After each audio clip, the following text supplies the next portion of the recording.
with your HBCU video spotlight. This is part 2 of our interview on slave music with my man Godxilla.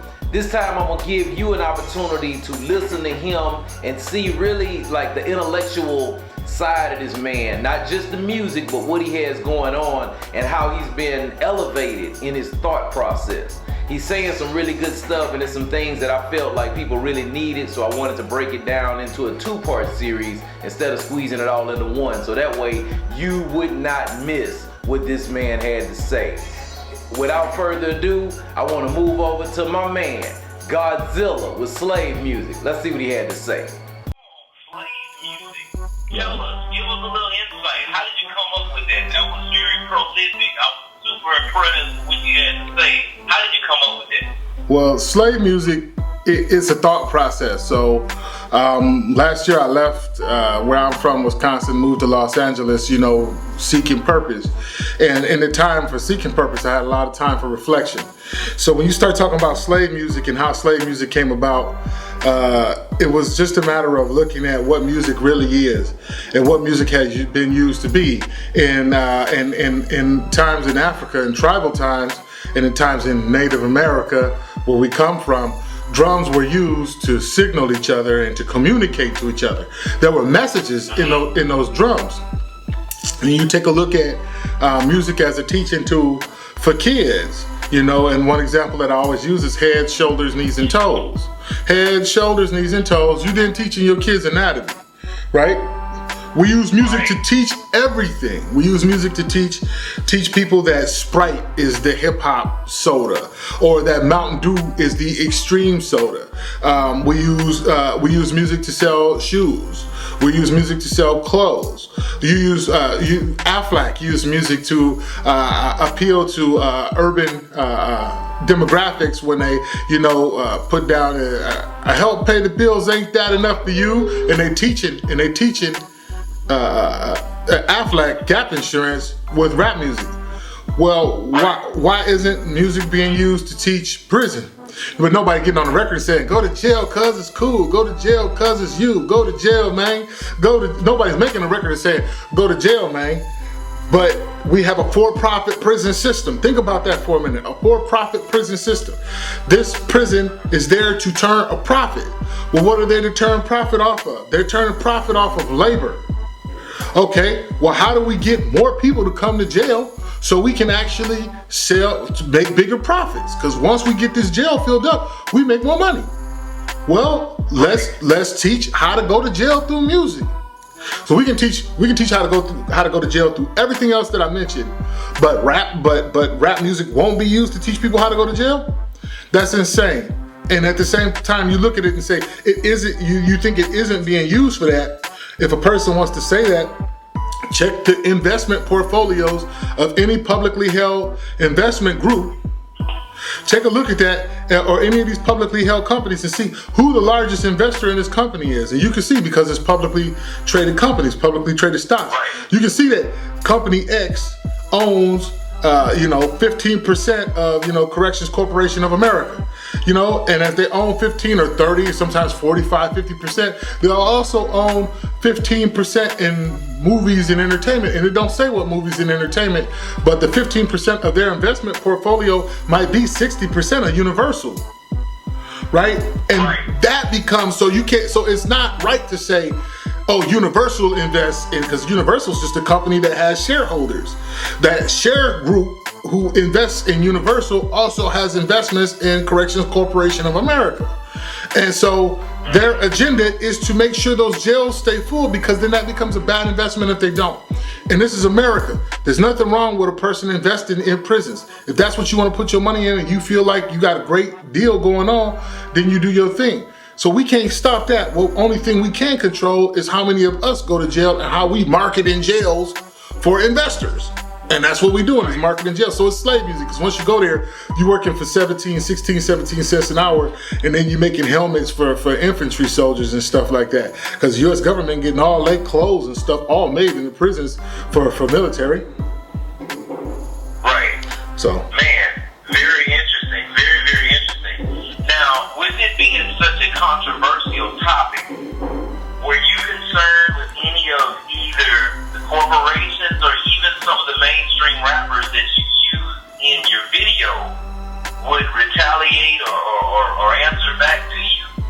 No, I wasn't, and by and large, anybody who I think was offended by it to this point, because the song's only a week old, right? To this point, anybody who would be offended by it has just chosen to not engage me, and that's fine, because one of the comments that I put in the video tag is, if you're mad about this song or you're mad about my position on this song, you know, if you're gonna be mad at the song, how mad are you at what's going on in the community? How mad are you that my little cousin was killed 2 weeks ago and shot dead? And the song existed before that happened to him. Excuse me, the song existed before he was killed 2 weeks ago. I made the song about 6 weeks or so ago. But at the same point in time, it's like, if you mad at me over this record, or if you mad at me over talking about what it is that you put together for music and what you present yourself with, how mad are you about what's going on in the community? And and so you can be mad at me, but be madder at that, right?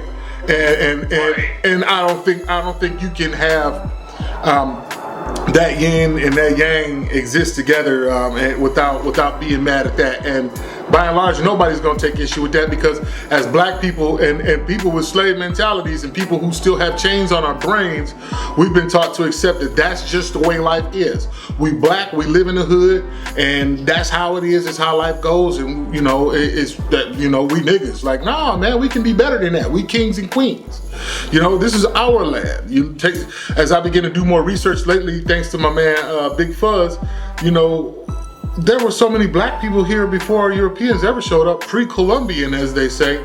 So many black people here that it's part of our culture that's been stolen from us, is to say that there were no black people here. Hell, it was a bunch of black people here already before they got here. So this is our land. We kings and queens. And you know, corporations, what they gonna take from me? This 2-bedroom apartment? I mean, I walked away from $100,000 a year to move to LA, and I'm making like 40 a year. What, you gonna take that from me? You can do that, but I've been down and out 3 or 4 times. So anybody with enough money to shut me down, basically can't stop me from getting back up. And that's what being black is about, if you ask me, you know, or being urban, because it ain't just black people, white people suffering too. And part of the biggest problem that people have had is that they want to divide poor blacks and poor whites. You know, the only thing dividing poor blacks and poor whites is something in your brain. that the oppressors want poor whites to believe that there's some superiority to poor blacks. In reality, that's just used to make sure we stay divided and never come together to tackle larger issues. So, I mean, you look at what's really going on in the world today, it's so much of that you have to ingest and understand before you take a position or become upset with somebody, that those become things that don't worry me. And one more thing on that topic is, there have been a lot of moments in my life where I had a bullet in the gun like that, aimed it at a target, and then I put it down. And I said, I'm not gonna pull that trigger. This time I'll pull the trigger. And you know what? I'm gonna keep pulling the trigger. Why? Why not? I mean, at my age, it's, you know, it's only so much time left in the game. We're gonna go out with a bang, Jack. We're gonna do it right, and everybody gonna know what I thought about what was real and what wasn't. Right. Man, I love it. Now, for the old school cats who know a different Godxilla, right? For the people who know you came from the street, you came from, you one of Wisconsin's finest underground. I even heard about this before we actually met, probably, I guess, 8 or 9 years ago now. But when I heard about Godxilla, I heard about street dude extraordinaire that was in the game, who almost represented what you were talking about in slave music. But you made some obvious changes in life. You made some growth in life. You accomplished some things in life, and your mentality is definitely elevated. So how does another cat looking at you saying, man, look, I'm from the hood, but I don't get where this cat came from. How did he get to that place? Right, that's easy. That's real easy. Don't talk to workers. You know, it's a quick thing, but you can't be a millionaire hanging around with people who only have $400. If everybody you hang out with only has, you know, there's a saying, if you see 4 broke people and you're hanging out with them, you're about to be the 5th broke person, right? You can't be a millionaire if you're hanging out with people who only have $100. if you want to be a millionaire, you have to hang out with millionaires. Well, and I had to tell my nephew this, who just moved out to Los Angeles to follow his dreams and get on his path. Don't talk to workers. Talking to workers is the worst thing that could happen for you. And what do I mean when I say don't talk to workers? You in the studio, homies in the studio, dudes in the studio, dudes in. So it's 4 of y'all in the studio, and there's some artist, some celebrity at the studio, and the 4 of y'all is in there under this celebrity. And as the 4 of y'all part of this camp or this clique, y'all start talking to each other without talking to the boss. And then y'all start scheming and coming up with plans and start coming up with ideas. And, dude should do this with me, I'm this. Or we should have this, I'm that. And you talking to workers about worker stuff. A boss will never recognize workers who are talking to workers about worker stuff, because they're not looking to help elevate what's happening with the boss. They focus on their own thing. So for me, growth and perspective came from not engaging workers, but really engaging bosses directly head on and get more of a boss perspective. Okay, so what was it like to work with like legends in the game, like KRS-One? I saw you on a video with him in the studio. Tell me about that and tell us, transition and what's next and how can people get in contact? For sure. So like working with cats like KRS-One and Mad Lion and Joseph Lineberg and Corrupt, Young Gotti and all these cats. One thing that you'll find is they're all masters of their trade. Like nobody has like a false talent, right? Nobody comes in and it's barely. Everybody that comes in is still really sharp in their game. And you listen to a KRS-One record, you actually sit down and listen to it from an engineering standpoint. Dude actually has a ton of movement when he's on the microphone. Much different than somebody like a Nas who. Like Nas will come and the microphone's just straight in his face and he's just doing his thing and you can hear he's right there. Somebody like KRS-One starts rocking back and forth when he's calling hip hop, hip hop. He's rocking back and forth when he's doing it. And and even my movements right now for that are exaggerated. He really, really goes in. Or you sit down with somebody like Joseph Lineberg who will sit and go over a mix, You look at Billie Jean from Michael Jackson was mixed 200 times, right? But the reality is that mix number 2 was the one that they went with when they released the record. And just those things, that level of workmanship that you'll find with those cats out here is something that you don't see when you get out of the larger markets, the Los Angeles, the Atlantas. Like when I was fortunate enough to have sat up under Rico Wade for a little while, and you go in there, like when they were recording Blueberry Yum Yum before it became a Ludacris record, and it was Sleepy Brown singing on it. That record played all day in the dungeon.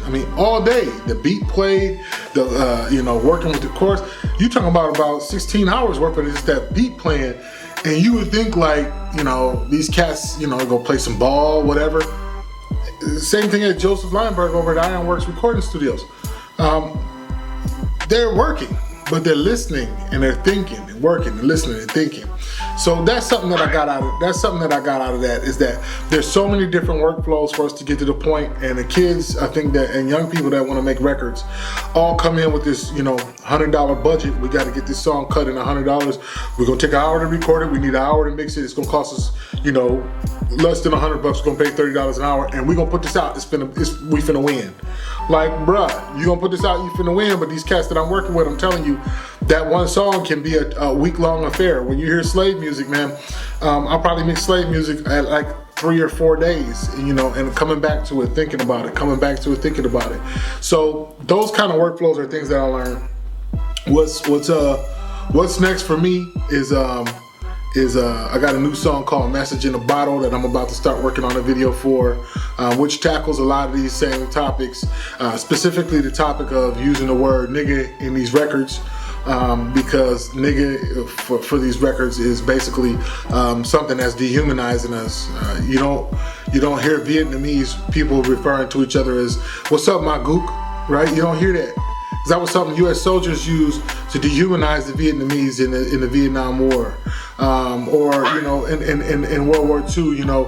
Referring to and beyond. referring to the Japanese people as Japs. You don't hear them saying, "What's up, my Jap?" to each other. I was at a restaurant one day and kind of lost my mind when I heard an elderly gentleman refer to Arabic people as sand diggers, right? Sand diggers, right? And I lost my mind. I flipped out on the whole damn restaurant, because it's a dehumanization thing. And it makes killing you okay because it's a dehumanization thing. Like the guy who wrote Amazing Grace, who saved a wretch like me. Amazing Grace, this guy was just the worst of the worst. He's praying for Amazing Grace to save a wretch like him. Oh, God, spare me. But so I said I'm not going to do any of those things that I did because I once was lost but now I'm found. But these are still black people and they're less than human, so I can still do these things to them. Which he went on and continued to do these things to black people. Why black people sing this song is just an abomination to anyone who's aware of what's going on. Right. So I want to tackle the word nigga, because even in the movies when somebody says, "Yo, nigga," ain't nothing good finna happen when the word nigga is used in the movie. But in the record, when the word nigga happens, everybody's like, "Yay!" Right? Yay, he said nigga. Like, no, it's slave music, man. And so that and the next thing that I got going on for myself, and you have to excuse this dude's making surfboards next door. It's the craziest thing. He's out on the balcony making surfboards. After that, can you close the door? I got another thing called Runaway Slave.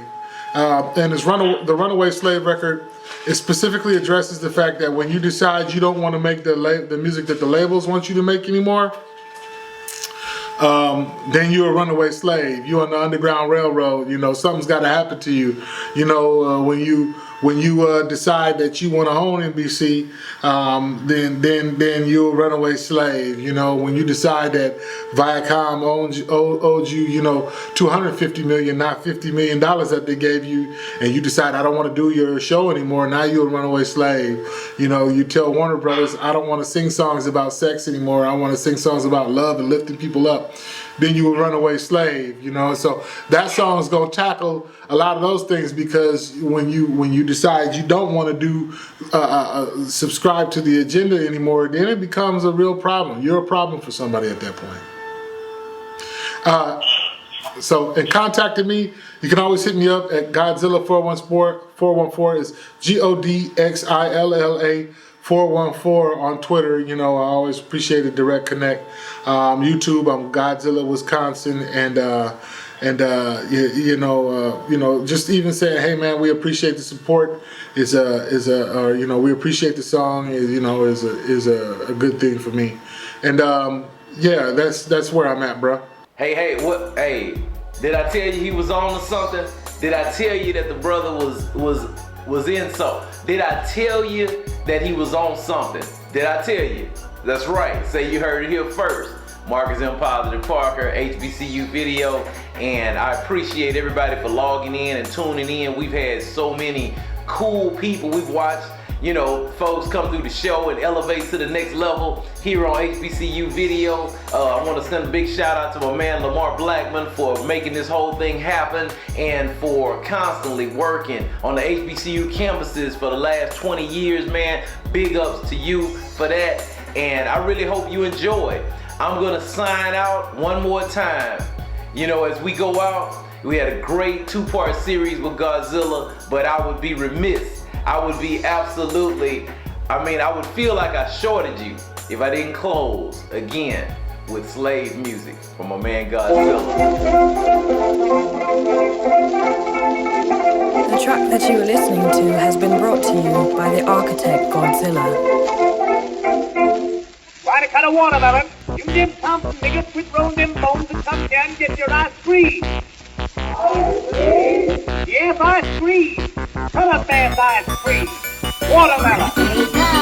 here, Toby, you got cotton to pick. The master needs his music, and you his catalyst. You gon' push his drugs, poisoning your people. He showers you with dollars for songs about illegal activities for prison cells. Your people he been targeting. Slaves can train slaves, so you the prison marketing. You can work for IBM when you in a khaki suit, but when you get released, IBM ain't gon' hire you. A felony's a brand, and they put it on your name. And when they run your record, they see that you a slave. If you not in prison, the alternative's a grave on that real nigga shit, homie. That don't make you brave, you are.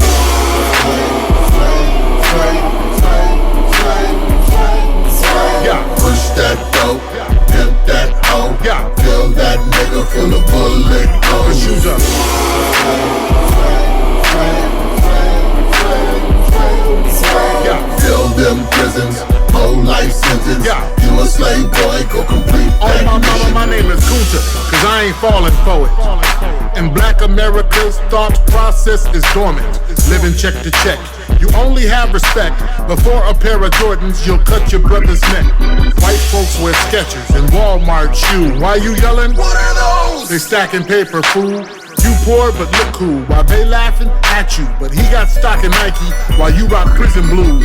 Now you earning GEDs, now you seeking Christ. You so busy stunting you can't open up your eyes. It don't take a genius to see you wasting lives. It all starts with the music and how you rock the mic, cause you's up.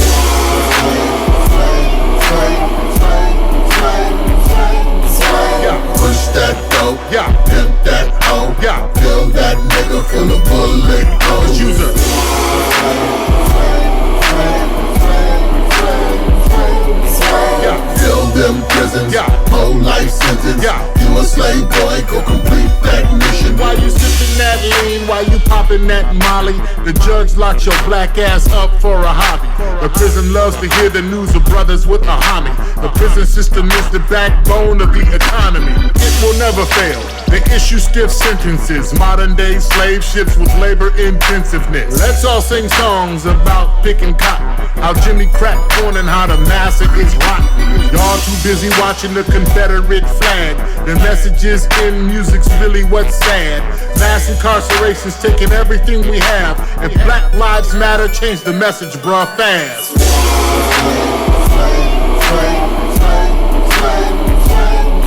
Yeah. Push that dope, Yeah. pimp that hoe. Yeah. Fill that nigga full Yeah. of bullet holes. Shoes up.